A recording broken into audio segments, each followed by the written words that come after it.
holy cow. Like, I don't know about you guys.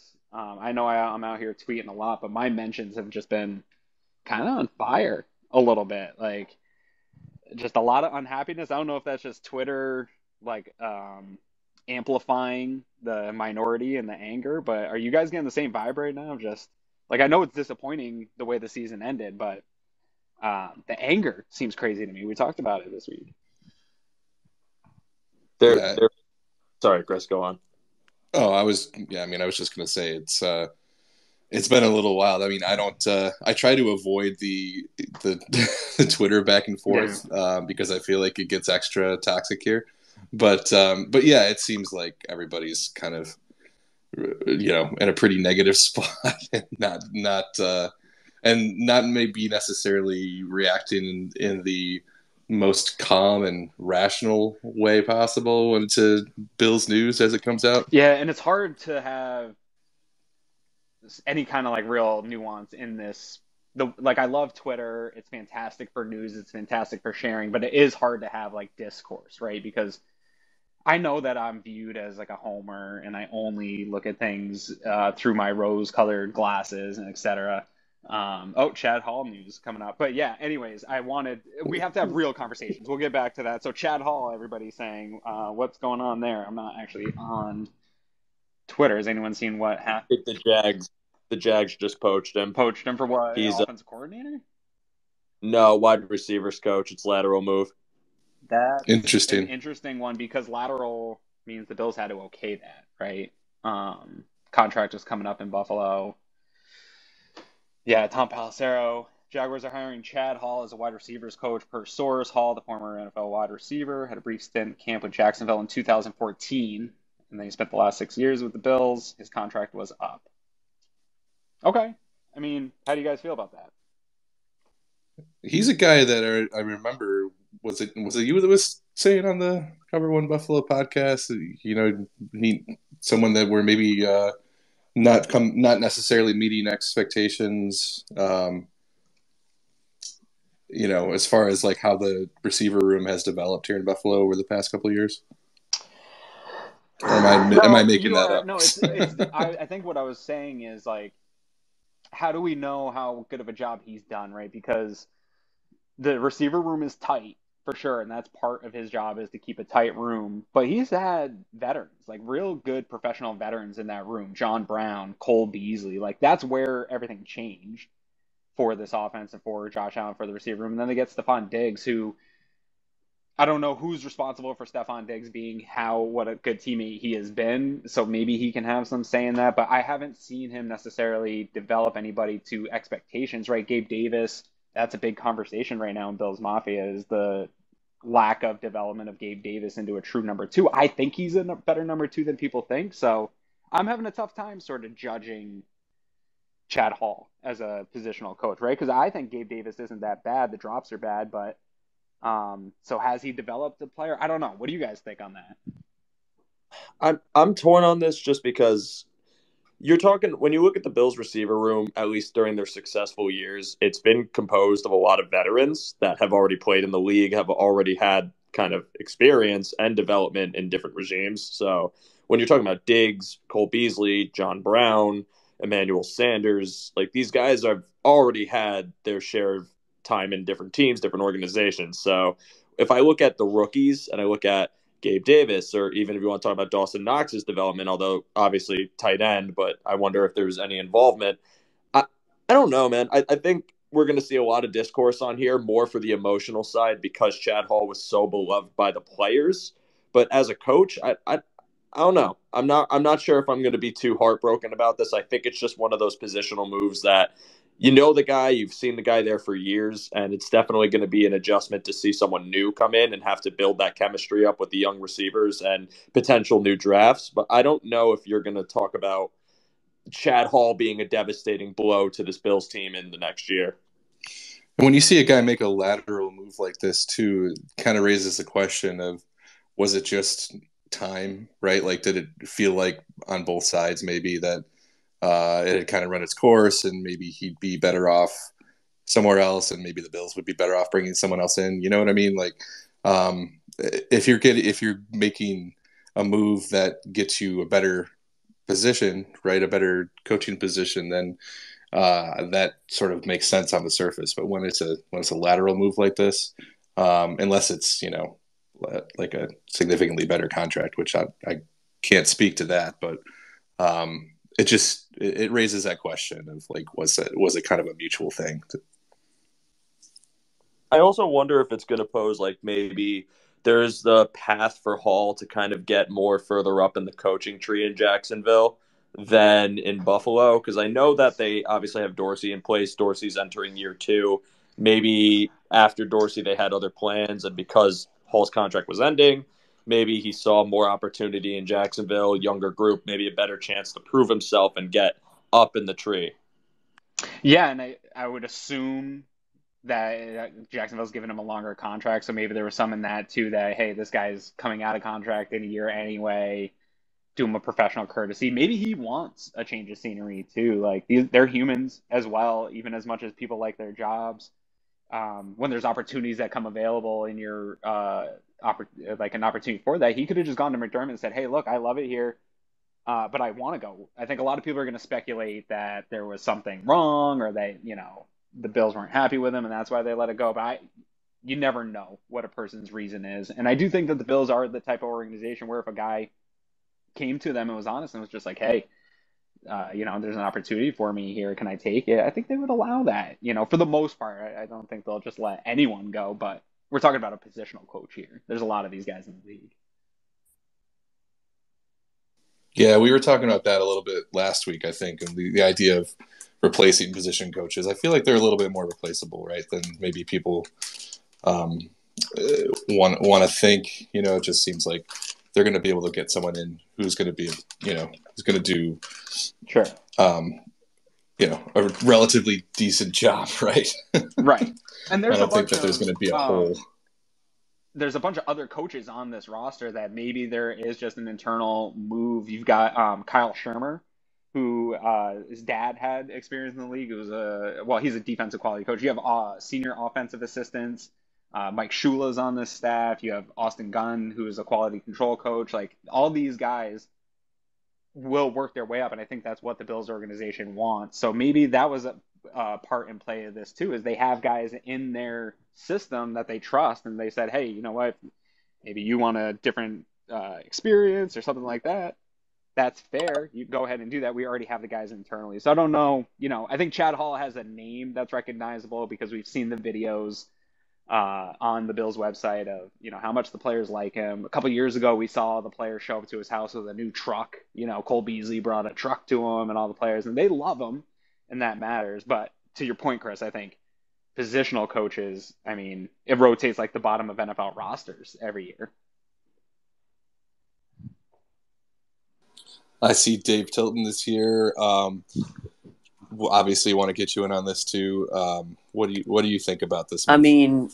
For me, this is kind of like how we get attached to players too, in the same way. Like Aaron was just saying, we see these videos of, the players giving them the truck or whatever, and it just feels like, all fan bases do it, but like we see Bills Mafia every day. We get really attached to these guys and these coaches, especially when it's like from a positive spin. Like, I don't think anyone's going to really get bent out of shape if like Eric Washington were all of a sudden to leave. But like when we see a guy like Chad Hall leave, who obviously had the rapport with the players and the respect of the players, like we just get attached, right? And right. I don't think at the end of the day, this will end up being like a big deal necessarily from a football standpoint, but obviously like there's the emotional connection that we see behind the curtain a little bit, and things that maybe we didn't have this type of view behind the curtain years ago, right? Like before social media and things like that. And we probably never would have seen something like this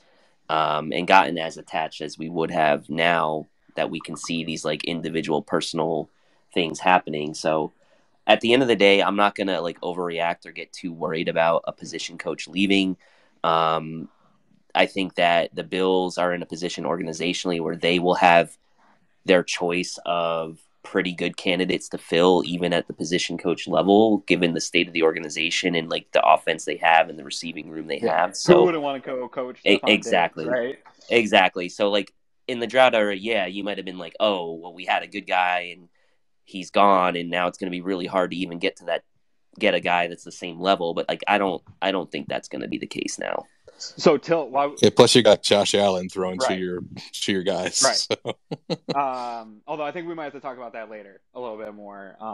But Tilt, while you're here, because I asked the other guys, I'm a little bit torn on this one because I don't know. We talked about it on the show really recently. Chris brought it up. Like, I don't know how good of a coach in terms of the on-field development side is what you really expect out of positional coaches, right? Like, we're frustrated with Eric Washington. You brought that up. We're frustrated because Boogie Basham, AJ Epinesa, like, have not developed in the way that you wanted them to, right? So how do you now, thinking about this, thinking about Chad Hall, what do you think about his body of work in terms of the development of the young guys? It's hard to say, right? Because I think like he can have an influence and he can have a developmental positive outcome on the players, but like if they're not being utilized on game day or they're not being giving a chance on game day, then that's hard for me to kind of try to bridge that gap between what he's doing from a developmental standpoint versus what these guys are actually capable of. Obviously, like we've seen Gabe Davis have really, really strong moments over the last couple of years. You know, Khalil Shakir flashed a bit this year when he had a chance, but like he didn't really get a ton of playing time, right? And there's been kind of like a difference of opinion on Isaiah McKenzie and sort of what his development has been like. So it's really kind of hard for me to say what kind of impact this is really going to have when we don't really know for a lot of these guys, especially the younger guys like Shakir, like, and we saw Hodgins and kind of what he did with the Giants. Some of that probably needs to be credited to Hall as well. Like, there's probably a gray area where it's like he had some good influence, but at the end of the day, like game days, the head coach and offensive coordinator are probably the ones making the calls as far as like what players actually get to play on the field. And so that's the part that really will always be a question, I think, regardless of who that guy is, whether it's Chad Hall or someone else. On game days, it's going to be up to like the higher ups on the staff to determine like who's gonna see the field. So it's tough, I think, to gauge really. Yeah. Now, so listening to you say that, one thing I was frustrated with this year, though, you talk about utilization. Was he a strong enough advocate for his players in the room, right? Like, same thing with Boris in the tight end position. I'm frustrated that we didn't see utilization of Dawson Knox and Gabe Davis the way that I think we all anticipated, and the way that probably the players felt that they should have been being utilized. So if the players aren't the ones that are able to just get up in the locker room and yell at Josh Allen and yell at the offensive coordinators to say, "Give me the ball and do these things," that role is another role that falls back on positional coaches, right? Like, you want those guys to be the advocates for the players at their position. So maybe that is also part of this, that he didn't do a good enough job getting his players in position and getting in line with Ken Dorsey to use them the right way. Also want to add, Diggs wasn't, we didn't have Diggs on this team, and we were still rocking with the receiving core of, maybe Beasley sticks around or whatever, and there isn't that true one. The offense doesn't take the strides it does with Diggs in that lineup. Are you still even torn on Chad Hall on the team at all? Or how much of that is covered up by an elite wide receiver? I mean, that's tough because, like, you look at Diggs, 166 targets in 2020, 164, 2021, 154 this past season. The question of, like, the advocacy is tough, right? Because, like, you want to feed your guy, and you have fed your alpha guy. And that does cover up a lot. And I think in my opinion, I think this goes a step further, and it maybe covers up a little bit of the flaws as well with Ken Dorsey, right? As a play caller, is that perhaps him having an elite quarterback and an elite receiver maybe didn't push him far enough to get as creative with utilization as he probably should have, because he knew he could fall back on Josh Allen to bail him out in certain situations. And if he was in a situation where maybe he didn't have an alpha wide receiver or like a middling quarterback, maybe would have forced a bit more creativity from Ken Dorsey and more utilization from some of these other players that Aaron mentioned. So it's I can understand the argument both ways, but like part of me really feels like there's a little bit of that happening, especially given the circumstance he was put into as a first-year play caller under, I think, more pressure than a lot of people wanted to admit before the season. There was a lot of pressure on Ken Dorsey in my mind. So I think that's part of it too. And I guess the flip side of what you're saying, Joe, is the all the targets going to Diggs leave less opportunity, right, for the other guys to develop. So that could be sort of covering up some of Chad Hall's work in the other direction. I can agree with that. Yeah. I mean, I think more so my point is just like the success that's brought to the offense by Stephon Diggs. If people are going to go up to bat for a positional coach that's getting a lateral move to the Jags, and to me, it's just you could make the case both ways, but I more see it as like if we have any issues with his development of the receiving core, it's masked by the fact that we have an elite receiver who was already at least close to elite before he got to Buffalo. I mean, he was already successful with the Vikings, so yeah, but I see your point, Chris. I definitely think it could also kind of hide what he was doing with Davis, and if there was actual strides made in Davis's game that got taken away because of target shares, then sure, but I don't think personally it's something that we need to be up in arms about. I think it's just going to be one of those moves where we saw the emotional component of it and it's making people more kind of enraged. And I also think it's going to heighten some narratives about the organization this offseason, which has already been kind of a very controversial point of discussion. I think we're going to see a lot more negative now. The fact that Hall went to the Jags, maybe there's going to be accusations about the Bills not wanting him back or not paying him enough. And I'm just not really looking forward to that discourse, but we'll see. Yeah, sure. And while we're, before we kind of switch gears, I just wanted to say, I know, a lot of you probably are already aware from the announcement on Twitter, but Joe DeRosa has officially joined the Cover One team. He, started out here in Spaces, so we're really proud to see him come on board in an official capacity. He's going to have a new show on the YouTube network coming out pretty soon. So welcome, Joe. Thank you so much. And also just thank you, Aaron, Dave, everyone who's involved with Cover One for embracing me and welcoming me. I'm really excited to be here. I'm going to put in a lot of work to make sure that the quality is maintained and the standard is set. And I appreciate you all. And I'm excited to get going here. Yeah, I can't wait. That's the fun of this too, right? Like you just started coming on Spaces. So anyone listening too, this is, how we sort of started this was one, I just want to talk about Bills more often and as much as I can.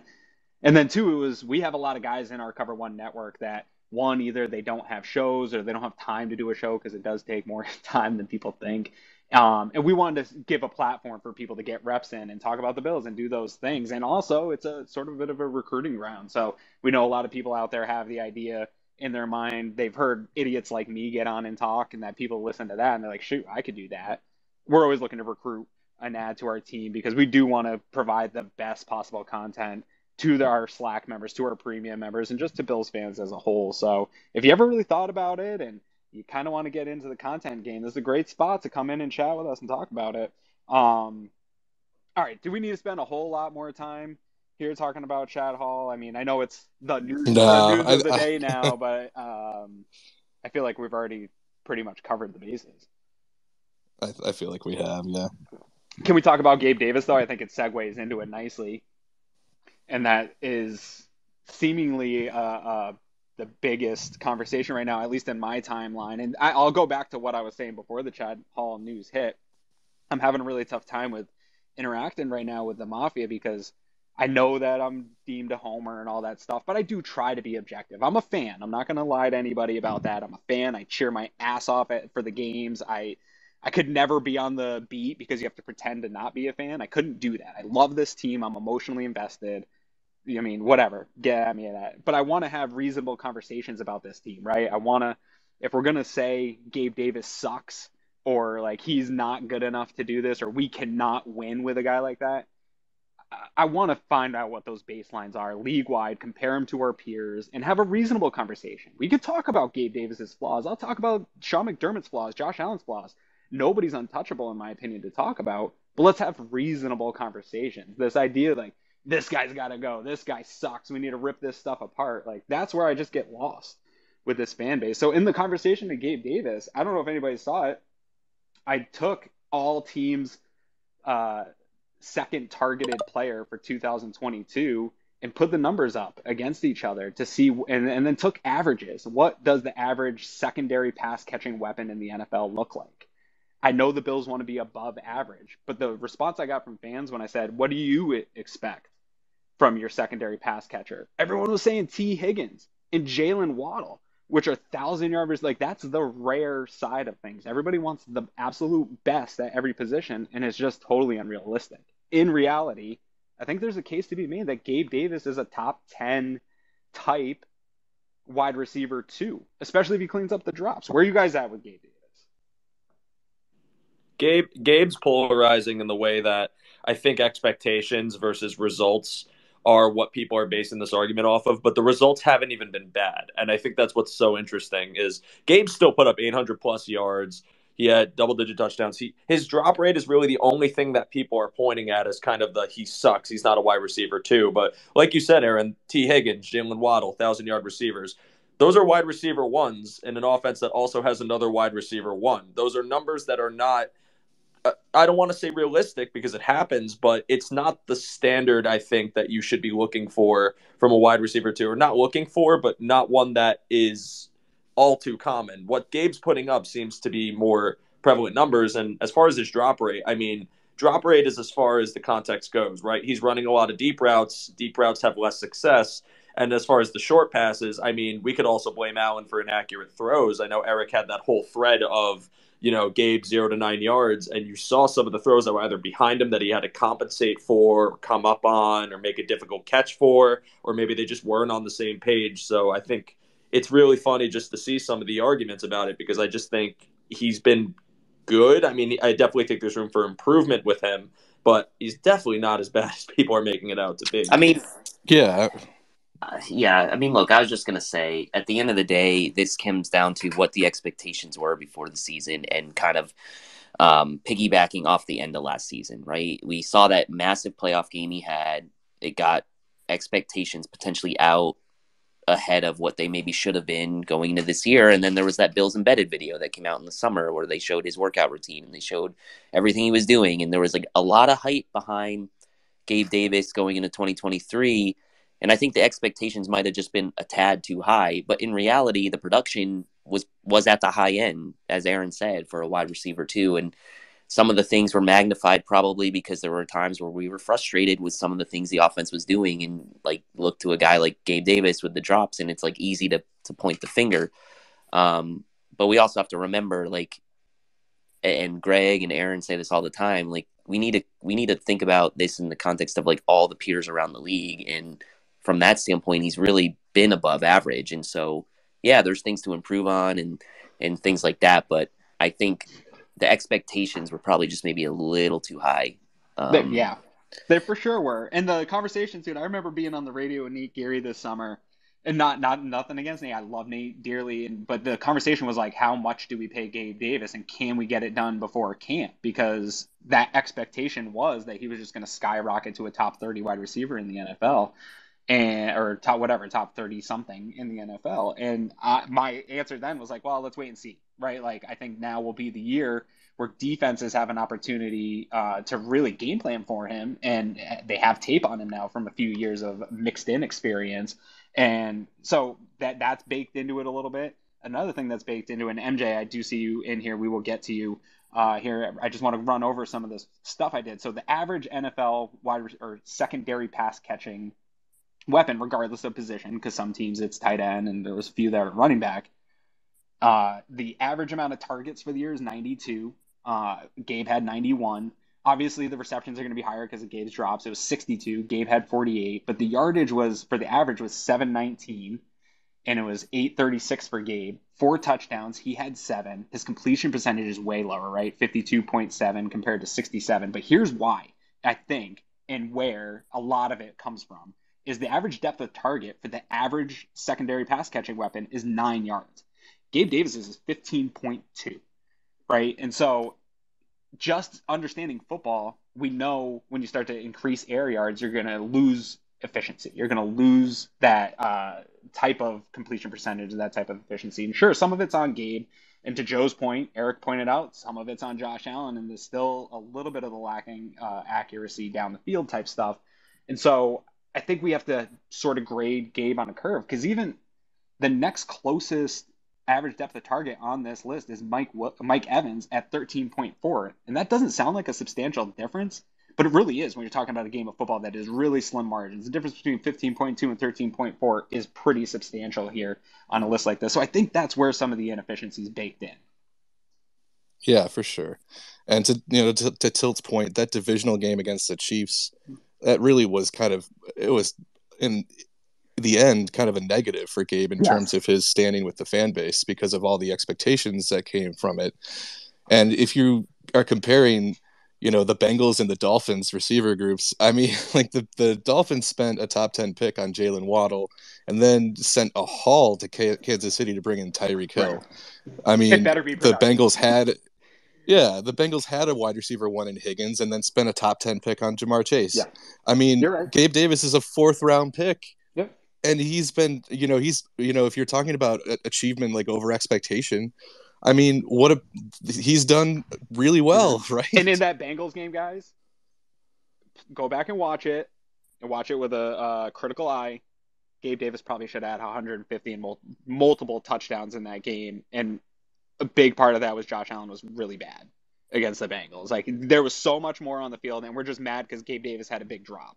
But if you go back and watch, Gabe Davis was burning his guy. Everybody talks about he can't get separation, dude. He had 3-4 yards of separation multiple times down the field. Josh just didn't hit him or miss them. So all this stuff goes into this conversation. That's my frustration of like, just this guy sucks, really, because when I look at him, he really shapes out pretty well across the league. We want to get the drops back down, right? Everybody wants that, and we can go into that in a second too on the drops. Remind me, because I want to get MJ in here. MJ, you've been waiting a while. You great follow of all the Cover One stuff. I appreciate all your support. What's up, my man? Hey. And no worries. I was happy to listen to you guys wax poetically about Gabriel Davis. This might be a hot take of mine, but an area of need that I think is, if not just as important, if not more important than potentially wide receiver 2, is the interior defensive line. I think DaQuan Jones being out against the Bengals showed just how reliant the defense was on him for the entire season. And the fact that we really don't have another a true one tech behind him. And I'd love to see Buffalo spend some draft capital on, some guy that's 320, 350 pounds that can help out in that role in case DaQuan goes down again or just in other situations, especially with the way they like to change up just come in waves, almost like a hockey team. Yeah, only having one true one tech on the team, I think, is a liability, and I'd like to hear you guys' thoughts on it. I don't disagree. I think it's a draft need. What do you think, Chris? Yeah, I think you're right. I mean, I think that in terms of draft needs, it's tough to say without seeing what happens in free agency first, but I mean, I wouldn't be surprised or upset if they took a interior defensive lineman, with using some capital there. I think you're right that it would be great to have someone else that you can rely on. I mean, obviously it would be nice to see one of these guys that they've had around for a while develop, like a Brandon Bryan or an Elianku, but I don't know if they're really the answer to that question. I think my thing on free agency, I agree, pretty much across all positions. I'm a little concerned about investing. I would rather get like a later rookie to develop. I don't know that it's as crazy as an immediate need this year. I do think too, with the last game and Jones being out, I think you could have done better with a healthy Jordan Phillips. I think if you bring a guy like that back, you can get, and if he gets healthy, I think he can provide some of that penetration in a pinch, and then you can continue to develop somebody. But I agree that the Brandon Bryant's and Eli Anku's, maybe you probably are maxed out at the players those are, and those are just probably too low end of the big guy scale for me to be that one tech. But yeah, I do think it's a sneaky future need here coming up.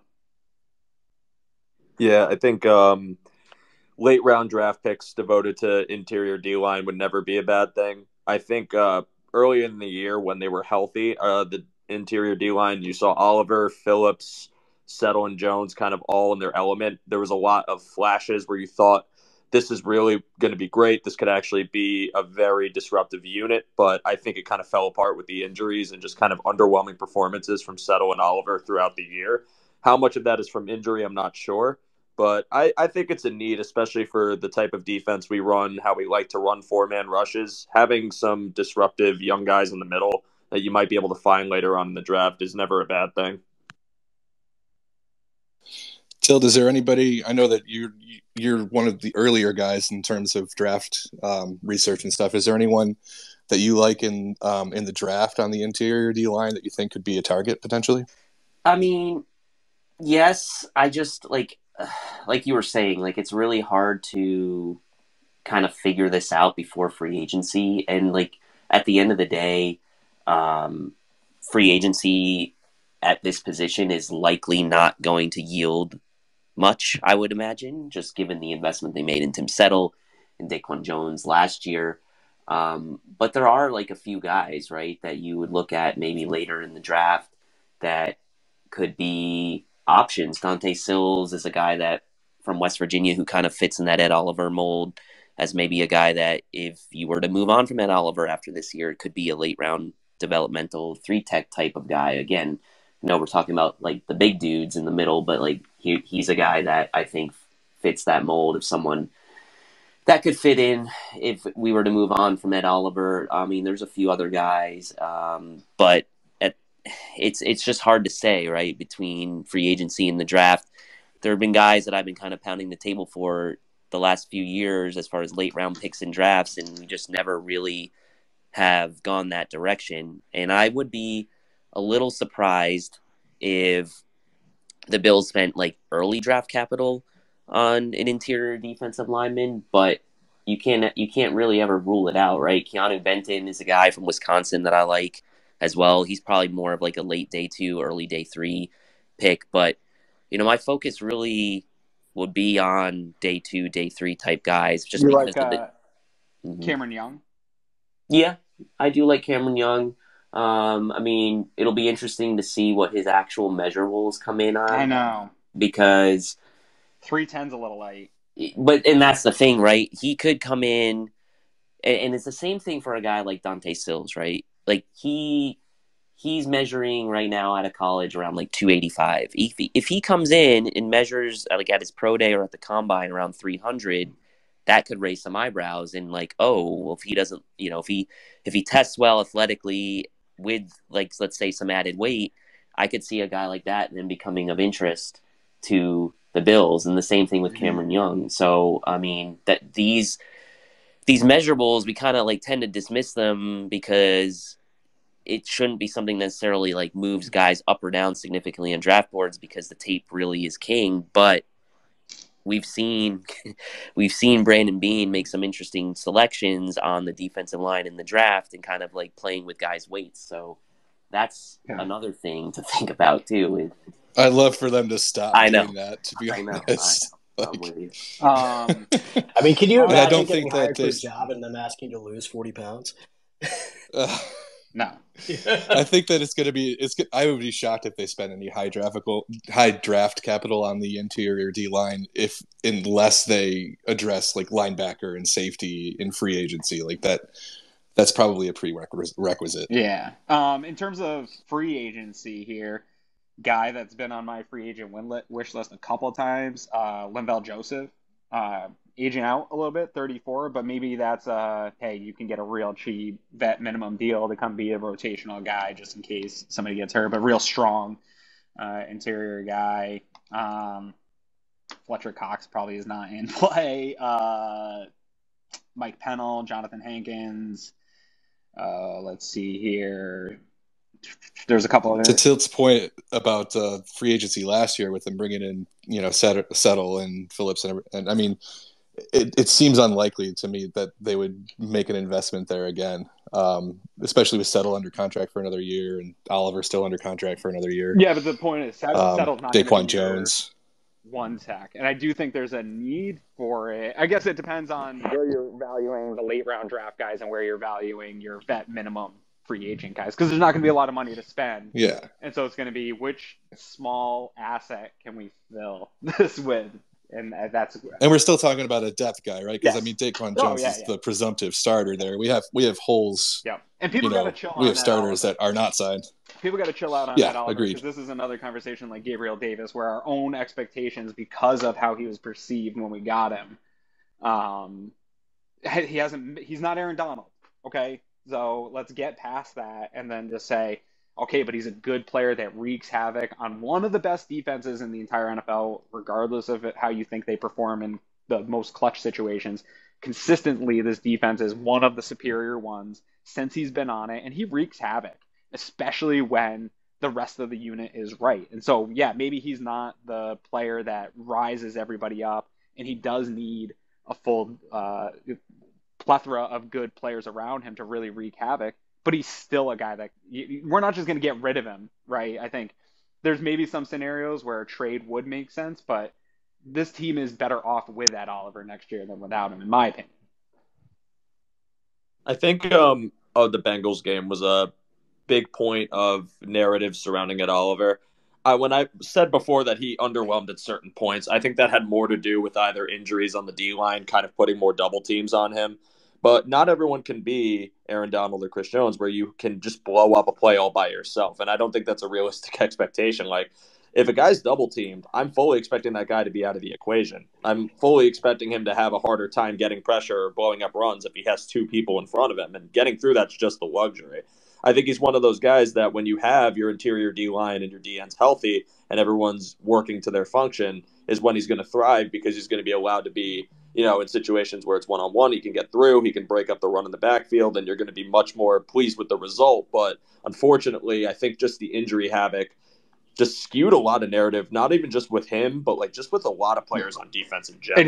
And it's really infuriating early on too, that I think we forget how sprains work, and it takes longer than people think. Even though a guy comes back and is playing on it, when you're an interior defensive lineman, you're still hurt, and you're still struggling to get leverage and things like that. So I'm not trying to make excuses. We're back to the Go ahead. Yeah, I mean, we're back to the expectations conversation, right? Because I think when you're talking about the draft capital that was invested at Oliver, the expectation is that he will be one of those game record type guys that can do it without the help, So it's tough though, because I mean, even when you have a high draft pick and you're taking a shot at somebody like that, there's no guarantee.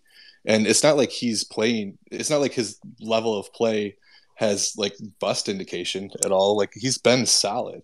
Maybe he's not Aaron Donald, but he's still really good. I think one of the issues, though, when talking about expectations, it's not so much I get the comparison with Oliver and Aaron Donald because they're both undersized, athletic, interior defensive players. But for me, it's more Ed Oliver compared to his peers in the draft class. Were the Bills better off picking Oliver than Christian Wilkins? Were they better off picking Ed Oliver than Justin Simmons or even Dexter Lawrence? And I think that's a very reasonable question. And that definitely, I think the context of that draft class itself is a reason why a lot of fans are disappointed in Oliver. Yeah, I think you're right about that. The tough thing there is that when you look at the time of that draft, I think you'd be hard-pressed to find anyone who was putting, Christian Wilkins ahead of Ed Oliver in terms of their draft value. So it's like the results have turned out that, like, maybe Christian Wilkins would have been a better pick, but I don't know if at the time you can really fault them for. I mean, it seemed like Ed Oliver was pretty much ahead of those guys, like at a consensus level.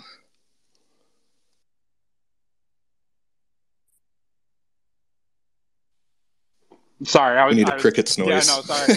I was chewing and I did not want to unmute. I was trying to take a chance to finish my breakfast here this morning that I left when I went to bring my kids to school. But yeah, I think it's all about expectations for players. And I've always been this way. I had the same conversation towards the end of Shaq Lawson's first stint with the Bills. People were just frustrated and he never lived up to that first round pick, right? Like, you expected a guy that was going to come in and get a lot of sacks and do a lot of things, but Shaq Lawson was still a really good player. for the Bills, especially in the end of that run. He was a really good run defender, one of the better ones in the league. He allowed you to contain players, especially that showed up big against Lamar Jackson type stuff. This was a good football player, but because of those expectations. So I do think a good exercise is, because the draft, especially in the first round, is such a 50-50 proposition for every team, that it doesn't need to be all or nothing. Same with like Super Bowl or bust. None of these things have to be binary. It could be, yes, that sucks how high we use that capital on, and it wasn't the game-wrecking, total franchise-changing thing we expected it to be. But it also doesn't have to be a bust if it's a productive NFL player, right? Like, you still have to build a roster and have guys that do their job and wreak havoc. Again, it comes down to reasonable conversations about reasonable expectations. Development should be talked about, too, because I remember that whole offseason, Oliver, especially the year the Bills had. Oliver was pretty much the name I saw constantly, right? Bills weren't playing well. He was probably the most coveted deep defensive lineman, like, in that draft next to Bosa. And I was saying, like, I would love to have Oliver unless they bought him out to get Bosa, which they didn't. They ended up, winning a few games, 6-10. But, he gets here, and I think he showed his flashes, and it's never been that high-tier dominance like we thought he would be when he was drafted. And I want to, ask you guys, how much do you trust the development, especially on the D-line? Because I know a big conversation this offseason with the organization in general, not even just with defensive players, but everywhere, has been development of prospects, how we're bringing them in on the offensive line and the secondary, our rotation system, and how that can kind of stifle rookies. What do you guys think about just the development of players here and how we're doing with them, especially the higher picks? I mean, it's hard. For me, it's hard to say it's been great, to be honest. I mean, Rousseau has looked pretty good, but he's also kind of an anomaly. And then Von Miller isn't really someone that they needed to develop. But the guys that they have drafted and have needed to develop, like Oliver, Epinesa, Basham, especially given those guys are all first and second round picks, to me, has been a bit underwhelming for where you drafted him. And obviously, it gets back to expectations, but you also have to put into context, what the Bills did with these picks, right? In the context of those drafts. You guys mentioned Wilkins and Simmons and the Ed Oliver draft, but go to the Boogie Basham draft, right? We talk about the Creed Humphrey, other players that the Bills could have taken instead of going back-to-back, double-dipping on defensive line. Or in the A.J. Epinesa draft, one pick later, J.K. Dobbins goes to the Ravens, right? And so in the context of where these guys were drafted, and I would say the minimal impact individually they've had for where they were drafted, I'll say, right? If A.J. Epinesa was picked in the 5th round, if Boogie Basham was picked in the 4th round, we probably wouldn't be having this conversation. So, do you think, Dave, that if the Bills had taken J.K. Dobbins, that at this point in J.K. Dobbins' career, would people be happy with the production? I mean, it's hard to say because we always talk about how what situation you go into can dictate your success or failure. This was a big debate with Mahomes and the Bills not drafting Mahomes and him coming to Buffalo. It all depends on the situation you go into. But I will say at the time, we don't know what J.K. Dobbins would have done as far as re-aggravation. Would he have gotten injured if he was on the Bills? Who knows, right? We just don't know. But yeah. Seeing the talent of a J.K. Dobbins in the 2nd round and seeing how he kind of came back from the injuries he did have at the end of 2022, I feel like there was a chance for him to have a pretty big impact on the team, maybe a bigger impact than A.J. Epinesa has had for a guy that's going to maybe touch the ball 15 times a game, sure. But it's just hard to say, right? Because each situation is different. His situation on the Bills would be different than what it is on the Ravens.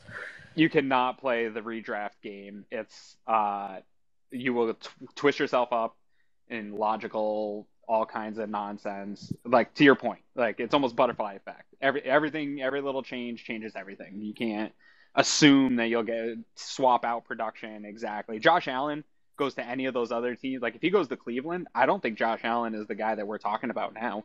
Buffalo was the absolute perfect spot for him.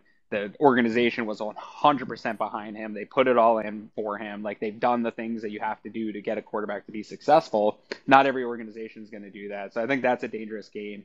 But I'm torn on this conversation of the development because I think, again, if we did a comparison league wide, I talked to our analytics guys at Cover One here to try to find a formula that we could determine success of organizations in drafting and developing. And it's just, the conversation's too crazy. There's too many variables. It's too hard to pinpoint. But I think if we could have some type of formula that shows how everybody performs league wide, we'd see that it's not as bad as people assume our drafting development is.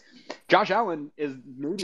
Can I throw some names out there in terms of development just to add to that, like, that bucket? Yeah, well, that's where I was going. Like, you have the biggest one of all time in Josh Allen. Like, nobody's ever developed to the level of that. Taron Johnson's playing at an all-pro level. That's a late round pick. Yep. Matt Milano just got an all-pro. Like, Matt Milano. Who else you got? I mean, throw Jordan Poyer and Micah Hyde. But we're talking about defensive line here. True. That's true. True, but that's true. I do. Jordan Phillips. I think Groot is going to continue to be an ascending player. I think he's did a lot of good work. Yeah, that's going to show. They get some credit for Jordan Phillips and Shaq Lawson, though, right? I mean, those guys developed under this regime. Yep. Yeah, for sure. I mean, they've done a really good job in a lot of spots. Trey White, even though he was a high pick, he developed into an all-pro player under this regime. Whether or not people like Dane Jackson or not, but getting an at least average, adequate cornerback out of a late-round pick like that played legitimate snaps through a playoff run for you, that's a draft and development win, right? Like, getting Siran Neal, people don't think of that as a win, but getting a core special teamer that's going to be one of your core special teamers for 10, 15 years, these are wins that build rosters that compete at high levels in the NFL. Also think Kaiir Elam deserves a little more praise too, because I think even though it was his first year, that playoff game was really impressive against Miami. I mean, not only the game-winning play, but it felt like he was all over the field, and I'm pretty sure his coverage grade, I don't have it in front of me, it was very low as well. So I think they're doing a good job with him. I know there was a lot of complaints about the rotation component, but I think when he finally started getting his reps, you were starting to see him shine, and I'm really looking forward to his year too. James Cook had a really good development as the year went on. The more touches he got, the better he looked.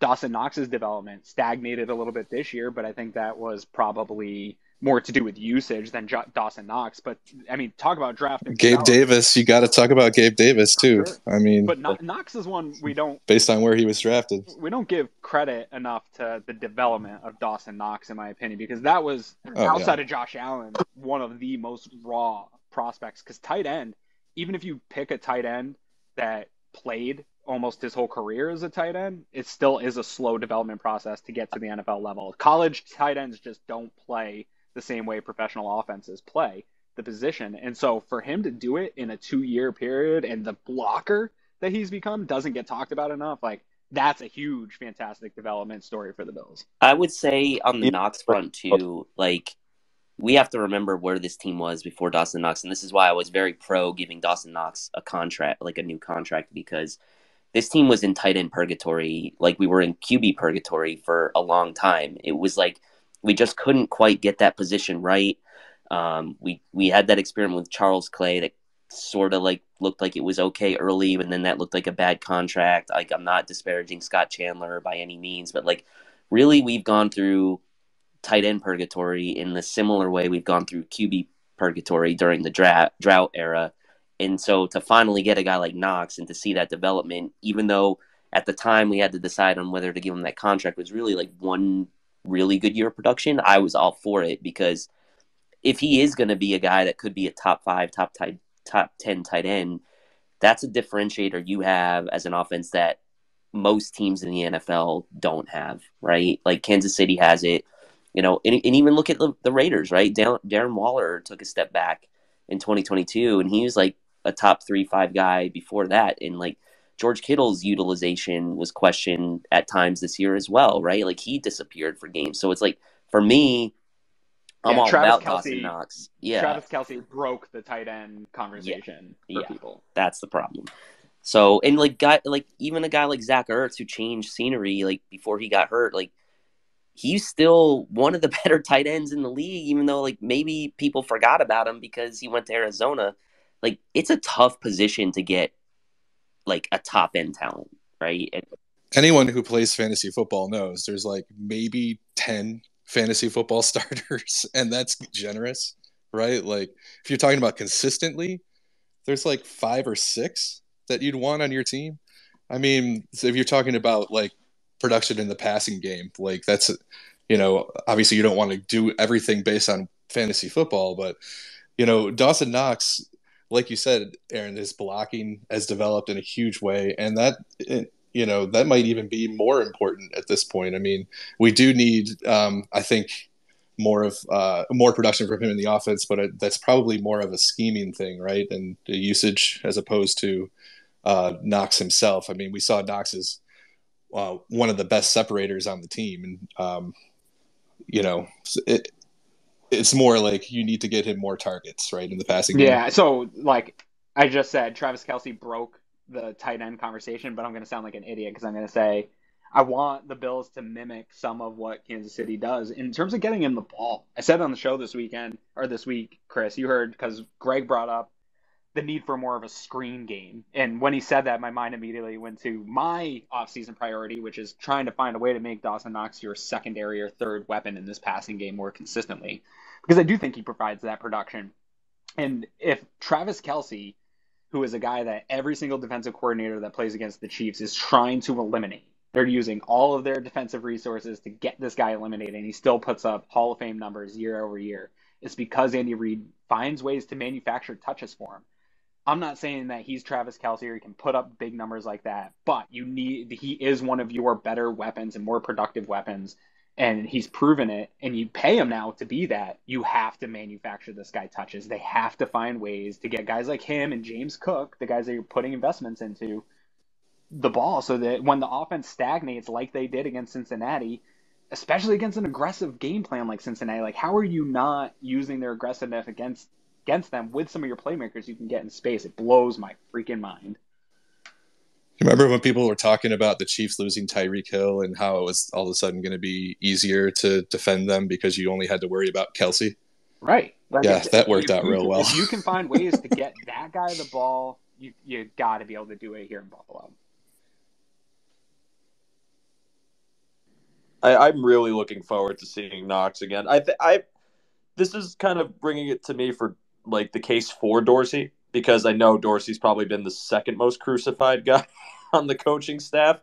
And there's definitely flaws to his game, but as a first-year guy, I mean, again, you could attribute it more to just having Josh Allen and having Stephon Diggs and the connection already being established before he started calling plays. But I really want to see if he does take that step forward with Knox, with Cook, with kind of getting the short game worked on, making Knox more of a point of emphasis in the offense and just scheming him open more. Because there were times this year when I thought that was finally happening. The Miami game comes to mind, the second one, where you were seeing him a little bit more. I was really looking forward to Knox getting a bigger role, especially after the contract.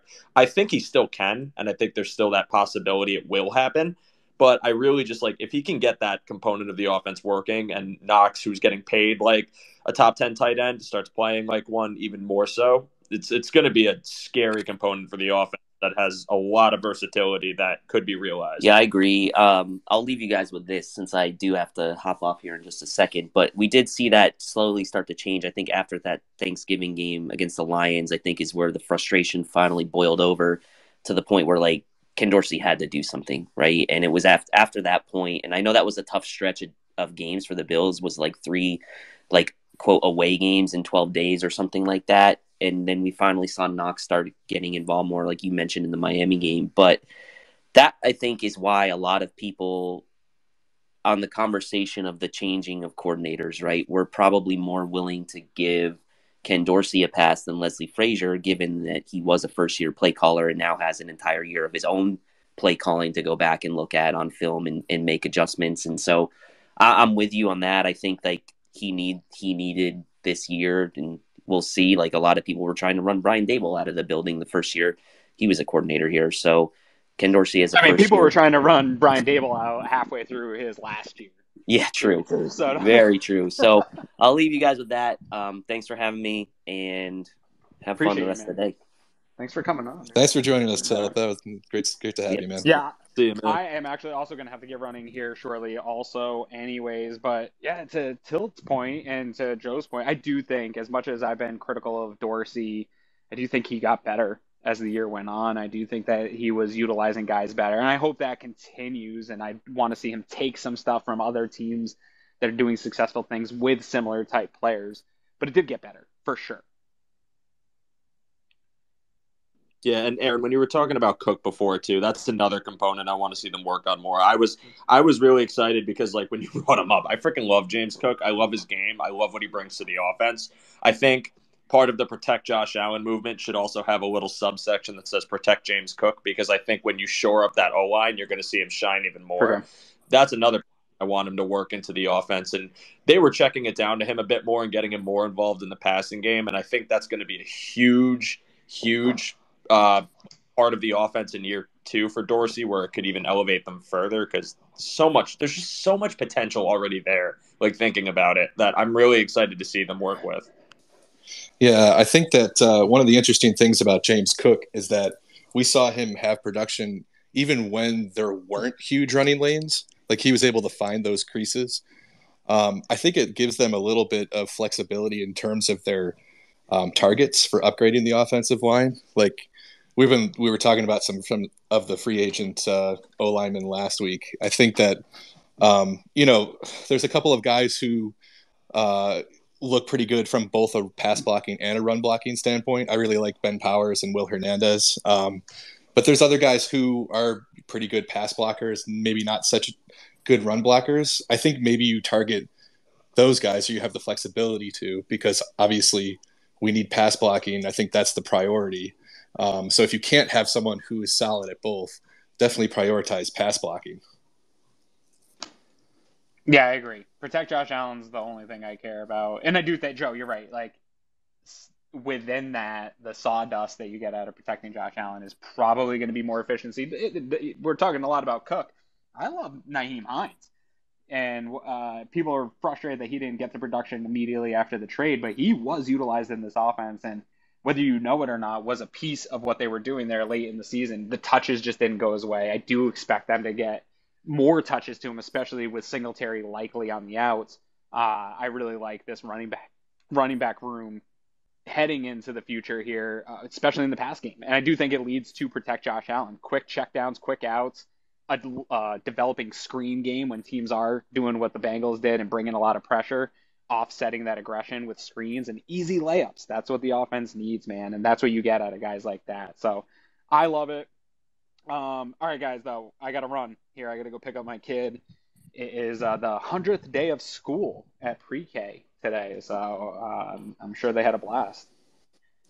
Oh yeah, they loved doing that 100-day thing at school, because that they're all learning about counting up to 100, right? Yes. So. And what I will say though about school, if you are younger parents that your kids are not fully into the school system yet, I don't know how it is across the rest of the country, but Spirit Days are the most annoying freaking thing